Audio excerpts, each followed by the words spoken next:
Plano ng New NAIA Infrastructure Corporation na ipatupad ngayong unang quarter ng taon ang bagong terminal assignments ng mga airline sa Ninoy Aquino International Airport. Kasabay nito, magpapalitan ng pwesto ang Bureau of Immigration at ang Office for Transportation Security sa departure area. Narito ang balita ni Cherry Light. Patuloy ang rehabilitasyon sa NAIA Terminal 4 na kilala rin bilang Manila Domestic Airport sa lungsod ng Pasay sa ilalim ng pamamahala ng NNIC. Target itong matapos bago magmarso.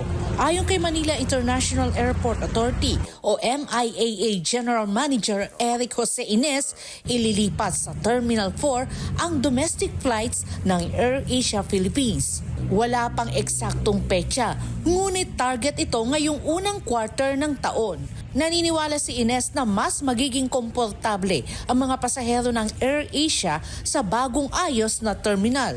Matatanda ang inilipat ang AirAsia mula sa Terminal 4 patungong Terminal 2 noong Hulyo 2023. Inaayos ang Terminal 4, sinarano, dahil marami nasira yung building, lumang-luma na. So, ginawa nila, pinapaluwagan nila yung loob, tapos para ma-accommodate yung mga pasahero ng AirAsia. Bukod sa AirAsia, plano ring ilipat ang ibang airlines sa mga bagong itinalagang terminal ngayong taon. Noong nakarang taon, inanunsyo na ng NNIC ang sumusunod na plano.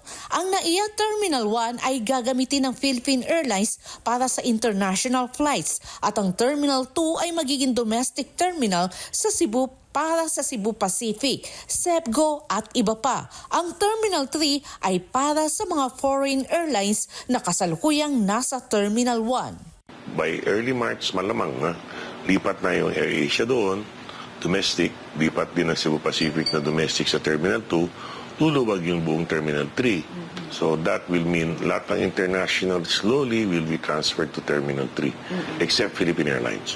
Samantala magsisimula na rin ang MIAA at NNIC sa mga proyektong naantala dahil sa Kapaskuhan, kabilang ang pagsasaayos ng taxiway, landing light at approach lights sa runway at waterproofing sa Terminal 2. Sisimula na rin ang bagong setup sa pagitan ng Bureau of Immigration at ng final security check na pinamumunuan ng Office for Transportation Security o OTS. Sa kasalukuyan, ang mga pasaherong aalis ng bansa ay dumadaan muna sa immigration bago sa security check.